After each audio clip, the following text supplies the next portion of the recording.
Good morning, coffee moaners, coffee moaning. Good morning, coffee moaners, coffee moaning. Morning, everyone. How are we? Oh my God, I just know it's so miserable and dark. How are we? How is everyone? Hope you're well. A weird thing happens when either me and Nadia together or when we're individually researching the stories for the day. One goes into them very deeply. You set them up. You get the sub clips. You get the media. You get the attributes. You get the assets. You upload them. You then, you kind of think about an alternate approach to the story, and then 10 minutes before it, you make yourself a coffee and you go completely snowblind. It all falls out of your ear. So you get those moments just before you press go live and you're like, it's all gone out of my head. Anyway, it hasn't. It's all come back. So how are we all? How are you all? We are, just to pre-warn, things are taking a Gaza sort of emphasis. We often do a lot of Gaza focused stuff. But I feel that, for us, Gaza is possibly the most significant global news story and national news story around at the moment. Obviously, vast majority of people won't agree, but for us it is. So we're going to be talking about that. We're going to be homing in on Starmer once again, standing up yesterday, saying absolutely nothing of any note. But we'll have a listen to the words that popped out of his incredibly automaton, robotic-like mouth. Morning, Russ. Morning, D. Silverfields, Mandy Arthur, Donna Kirk, Armchair Windhouse. Welcome. Alison Fisher. We're going to talk about Israel threatening the Gaza Flotilla. And I want to ask your opinions on what they should do. And if it was my kid on it, I don't know how I'd feel.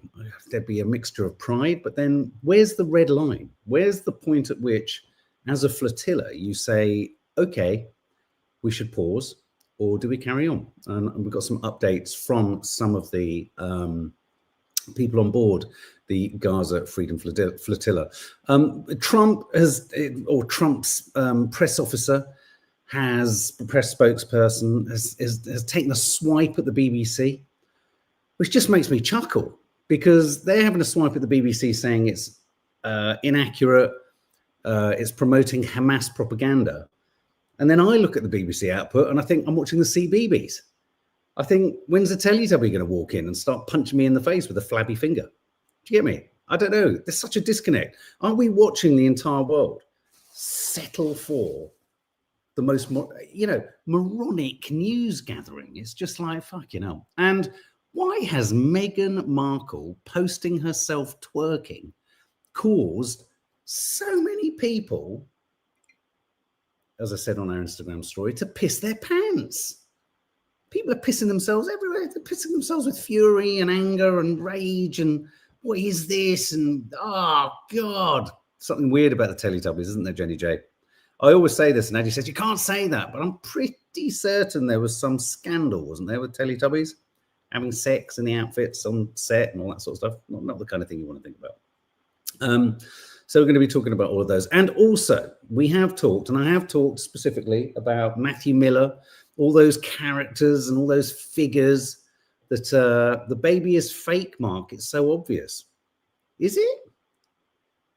Is it not just old foot? Well, anyway, we'll have a look at it in a minute. We're going to have although I had a swipe at Matthew Miller, who was Biden's press spokesperson, and Piers. I mean, I don't think we should all be applauding Piers because he's like stepped over to what he imagines now is going to be the right side of history. It is quite entertaining to watch him. I mean, it has to be said, and I have said this all along. I've said, if only he'd been like this earlier, then there wouldn't be as much of a kind of gripe with him. But when he goes at someone and you can hear the bullshit coming out of their mouths, there's no one better. Nobody does it better. Bing, bing. Please talk about Dee Murphy, Palestinian activist jailed in Israel for witnessing their crimes. Absolutely. This is the story. Thank you, Abby Reed. We have posted about this on our Instagram. She's a UK-based Irish citizen, Palestinian activist. Am I right in thinking I think she's 80, and she has been imprisoned for witnessing what the Israeli authorities are doing to Palestinians. Dee Murphy. So we will be, Abby Reed, we will be, we reposted one of your posts, but we will be reposting, hello? That was deeply unsettling. Hello? Sorry, oh, live. We will be posting about that absolutely later. So it's just an appalling story. And it just proves that you don't even have to be doing anything. You just have to be witnessing what's happening over there to potentially, thank you, she's 70, thank you very much. Just talking, Dina, about Abby Reed's friend. Oh, I'm just talking to my friend. Yeah. It's just terrific. It's just terrific. So we will do a more tailored and specific post on that. I don't know, Abby, what is the Irish government doing? I presume the Irish government is doing something about it. But yes, so we will obviously be pushing that. And don't forget tonight, if you're coming, you've already got tickets. We will be hosting very brief Q&A after the screening of the encampments, a documentary on the encampments in America. Interestingly, I was in New York shortly after the Columbia one was disbanded, and a lot of people in New York were talking about what has happened to the students who were part of those encampments. And there's a kind of connection there, Abby, with, just witnessing, protesting, and then being characterized as somehow a villain. So Abby Reed, sending you love. And as I say, we will use our Instagram socials. I mean, I'm trying to work out, please let us know, Abby, what we can get people to do. Do they need to contact the British MPs, or do we need them to contact Irish MPs, in terms of, nationality, etc.?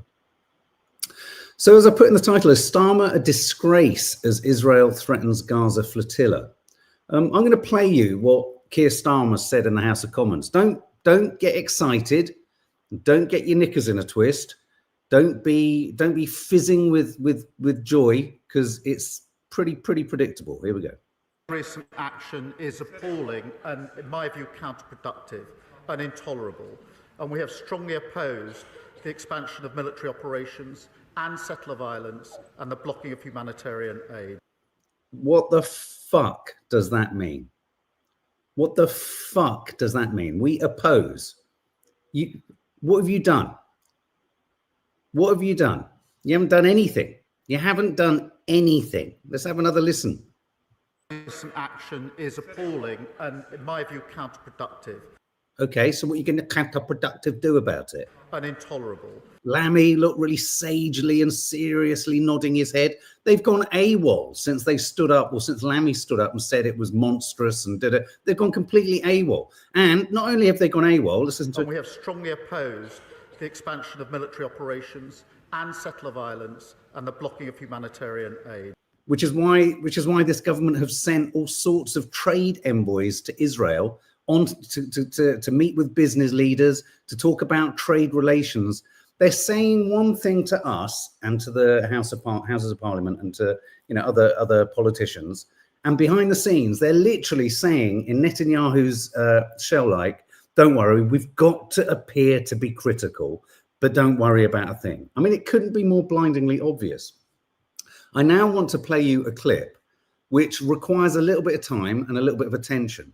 But it's a clip that, because I think it's, it's about 2 minutes long, but it's a clip in which Keir Starmer, I think back in 2014, was part of the prosecutory team responsible for defining what happened in the Vukovar massacre in the Serb-Croat conflict as a genocide. And I want you to hear what tumbles out of his mouth is a list of what, for Keir Starmer, made the Vukovar massacre a genocidal act. And I want you to then ask yourself, keep in your mind as he's speaking, all of the images that we've shown and all of the images that you may have seen yourselves online of Gaza and what's been going on there. And then ask yourselves why the best he can do is stand up and say, we are opposed to what's going on. This is his description of the Vukovar massacre, which he was part of the team prosecuting it as a genocide. Of Vukovar. This was almost certainly the most sustained attack on an urban area in Europe since the Second World War. the estimated daily round of missiles was 10,000. The loss of life was extensive. The precise number will never be known, but estimates sit at about 1,100. Wow. Only 1,000 of the 9,000 family homes in Vukovar were left standing.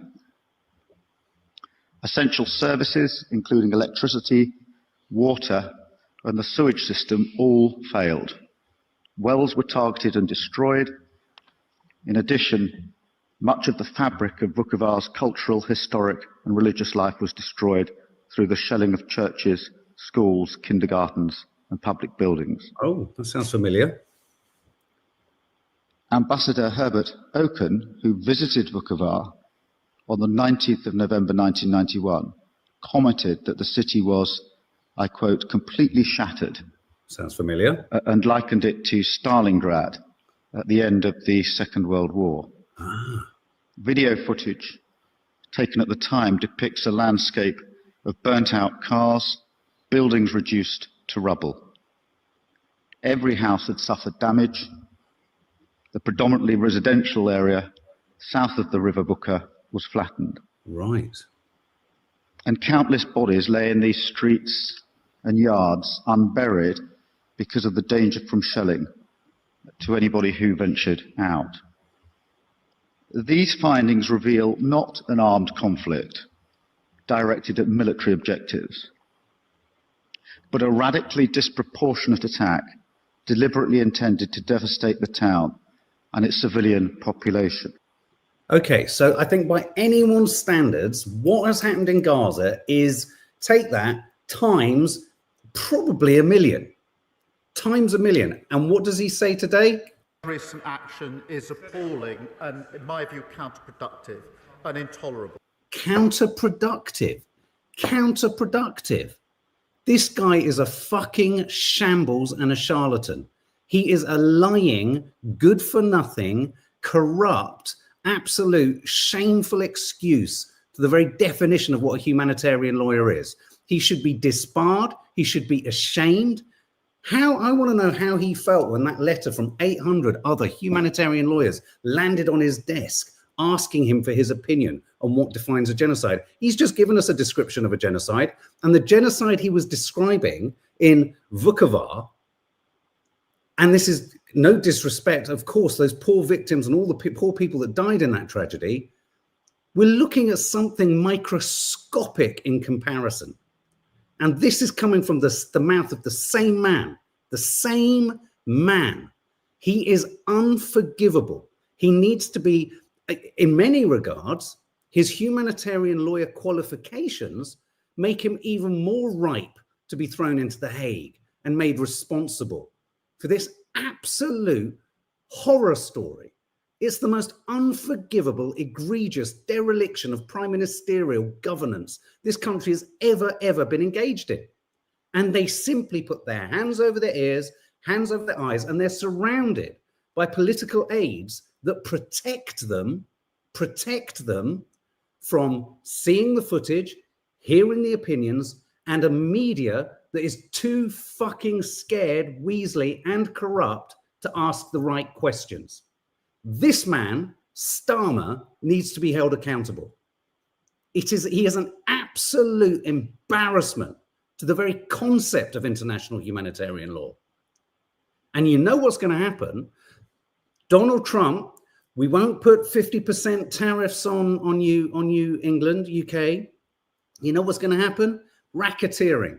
If France and Britain try to recognize a Palestinian state, America will punish us. It is Terry Collins. The reason I wanted to show you that, look, yes, it's long, and unfortunately in this time-poor community, environment of media and I just want you to be reminded of what Keir Starmer sat in a court of humanitarian law and defined what his idea of a genocide was. And I remind you, yesterday he said this. Recent action is appalling and, in my view, counterproductive. And if anyone then challenges him, he gets sort of annoyed and slightly kind of, peaked and kind of, well, you don't understand. It's in, these F-35 bits are in a pot. We can't change the pot. The pot is the pot. We can't change the pot. We are opposed. Lammy sat there nodding sagely.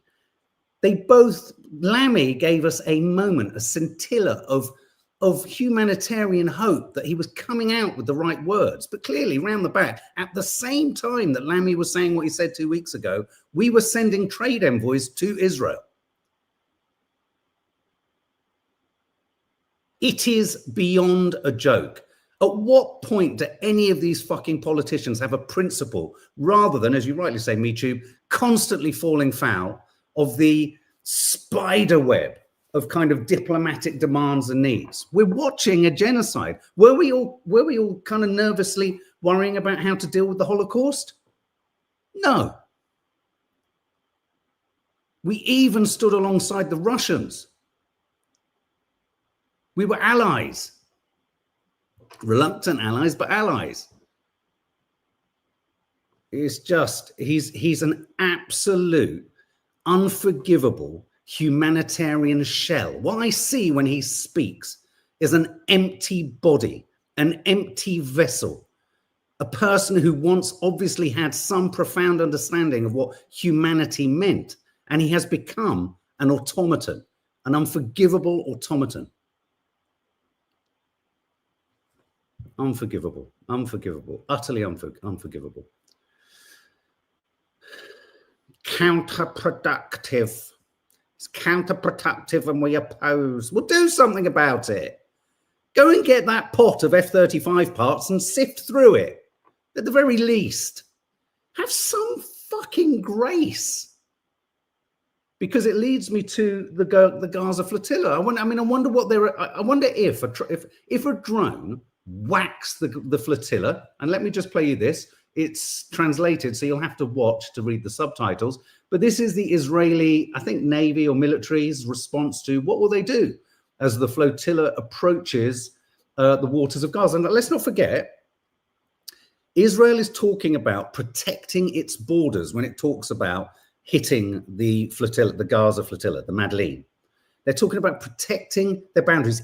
Listen, just bear with this.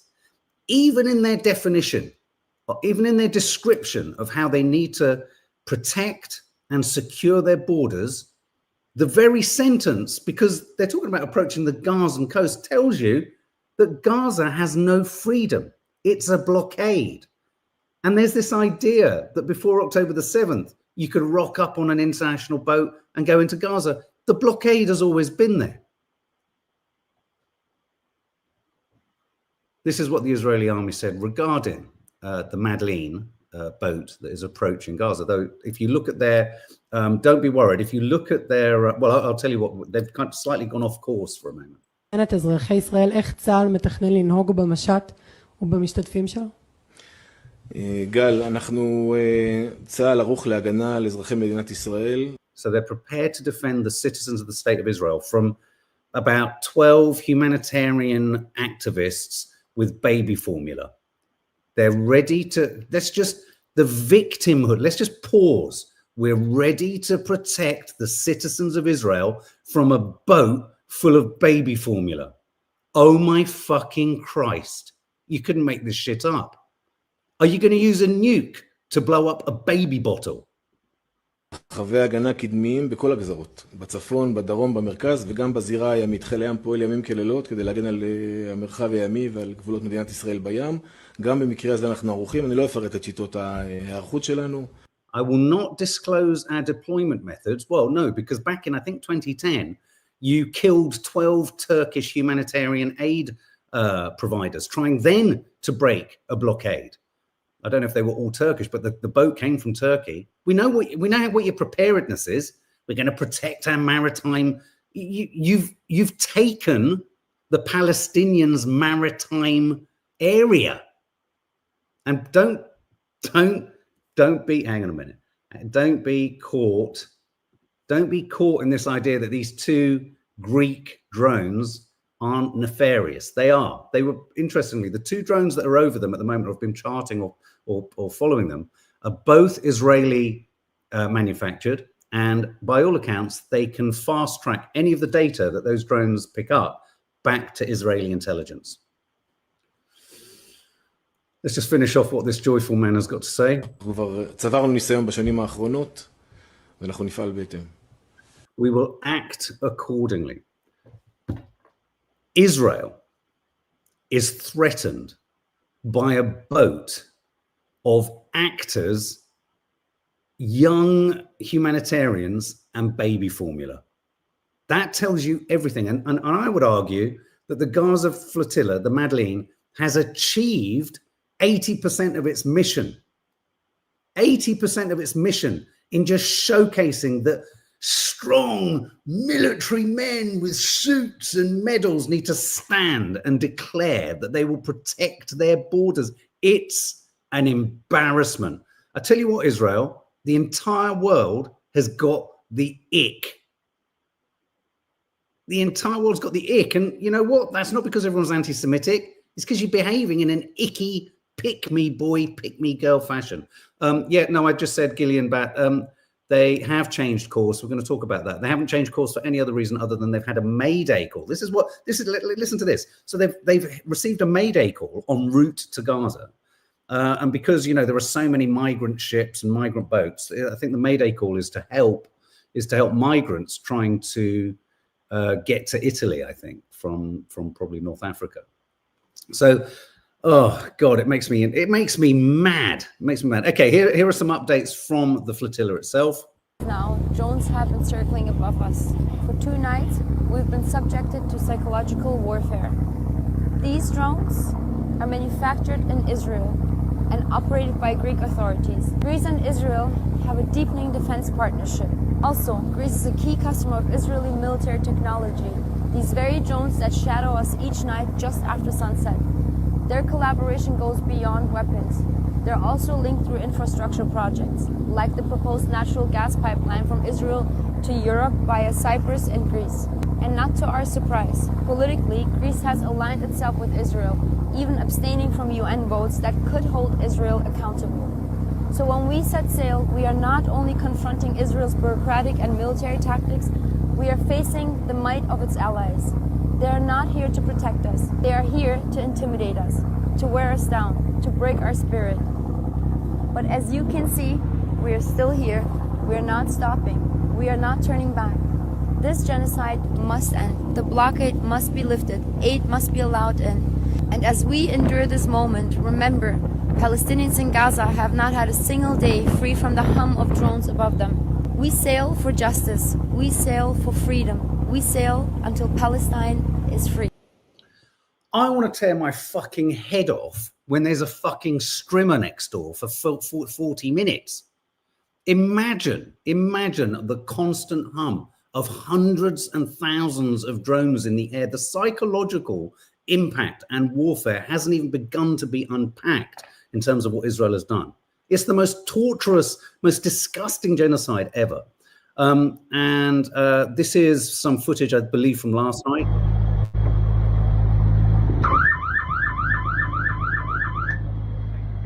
This was an alert again last night as a drone was heard over them.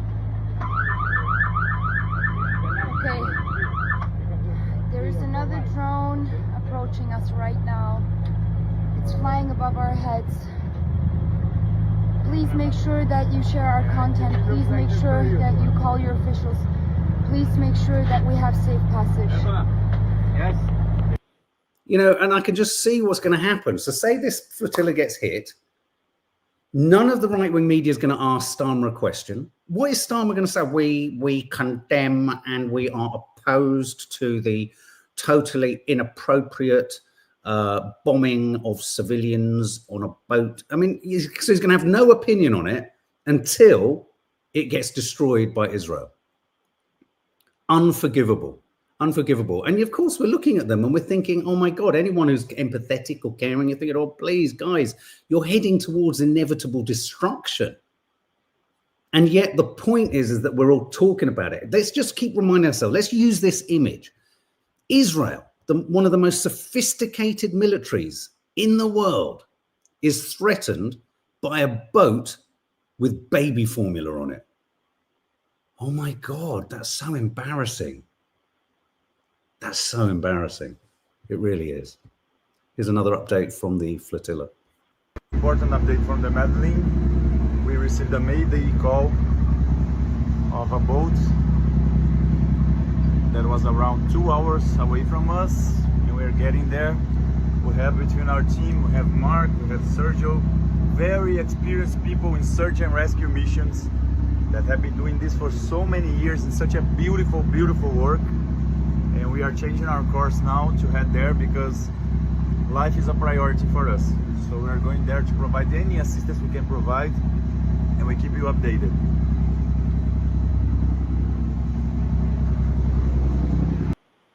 So this is why if you go to the Madeleine tracker, if you just put that into Google, Madeleine tracker, you'll see a tracker. If it doesn't appear on the first page, go right down to the bottom and you click on the Garmin link and it will show you where they are. And they've just done a little U-turn where they're kind of distracted.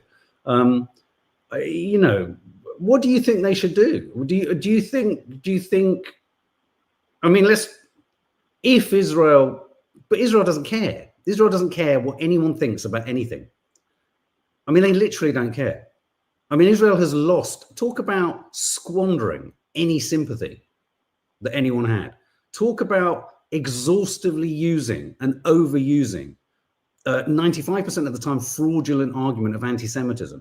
I mean, just with this movie, The Encampments tonight, the characterization of protests in America by the authorities and by the media is just unforgivable.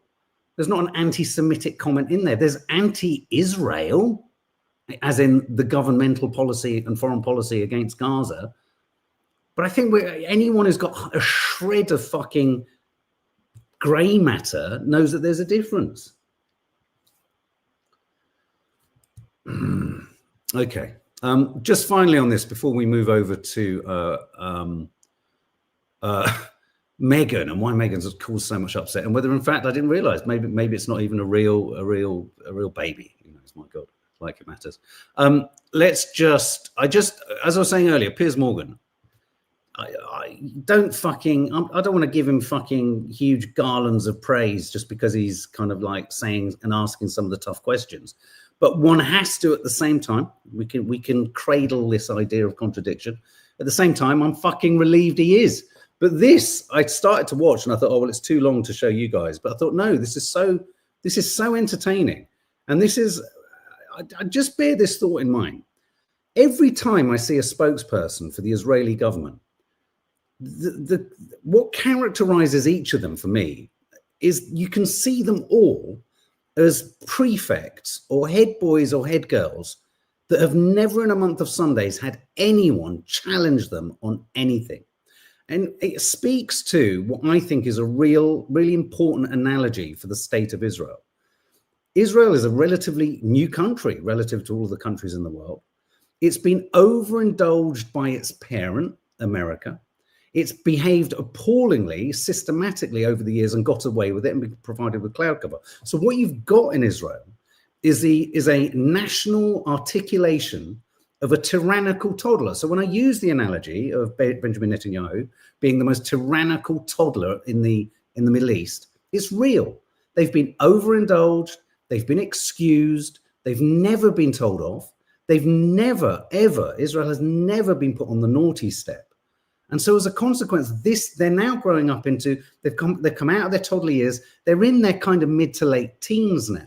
And as we know, teenagers can become incredibly damaging and incredibly corrosive, and they can almost kind of destroy the home. Well, that's what they're doing. That's where they're at. They're an overindulged toddler that's become a tyrannical teenager. And so when you listen to anyone who's speaking, when I hear them on the radio, if any of them are asked a challenging question, the outrage, how dare no one has challenged them. No one, Glass Shield, has put them on the naughty step. But anyway, this is an interview, Piers Morgan talking to one of those prefects who's a representative of British lawyers for Israel. would Israel be targeting Palestinian civilians when it has been seeking from the get-go to evacuate them, to provide humanitarian corridors, which it has defended, even though Hamas has fired onto these civilians as they seek to flee areas where Hamas has embedded its terror infrastructure in these civilian areas, in mosques, schools, hospitals, and every...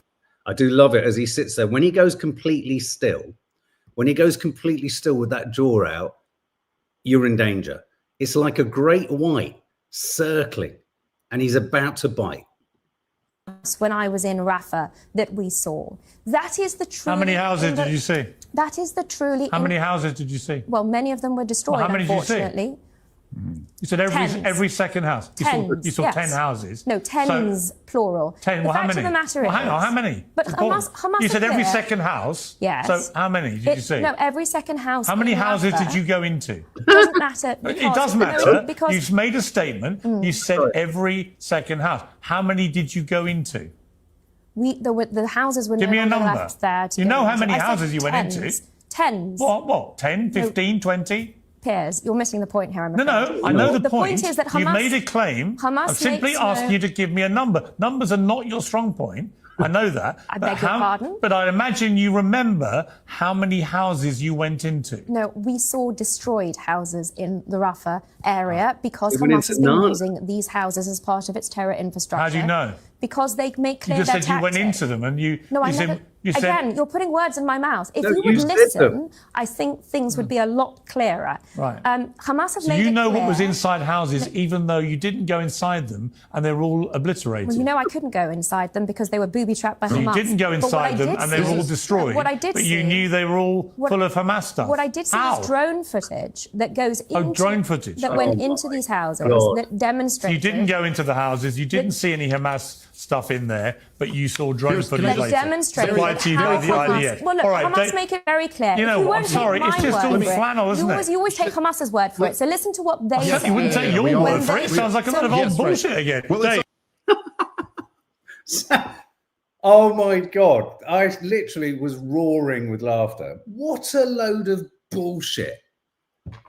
What a load of bullshit.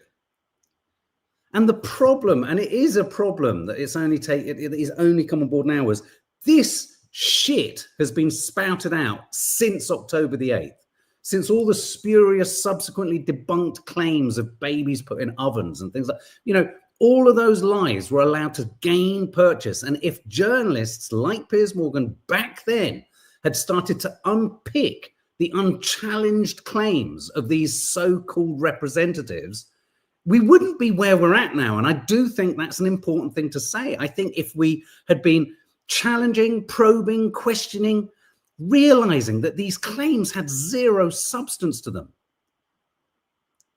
we could have shamed them, or certainly maybe nudged the West a little bit further down the way that it feels like we're going.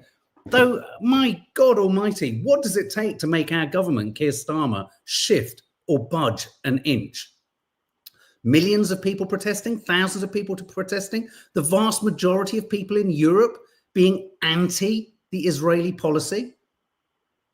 Israel's image in the world has been destroyed by Netanyahu.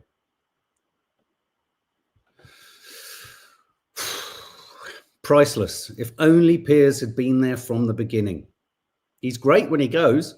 He's great when he goes. Whew. Okay, who believes... Okay, well, I'm going to play this. Obviously, if I had to remove the music. So this is footage that is causing great upset and consternation, especially in the Mail. Amanda Platel says, Meghan and Harry's twerking video makes a mockery of their desire for privacy. I know the pathetic, desperate reason behind it.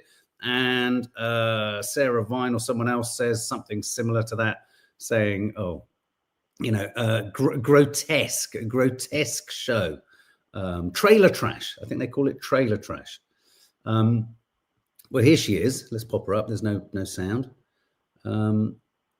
So the claims that this isn't real, why would they post something that's not real? I mean, some people's pregnant tummies can be very, very big. That means they would have hired a room to do it in. Is that right? He's got the moves, isn't he? He's got the grooves.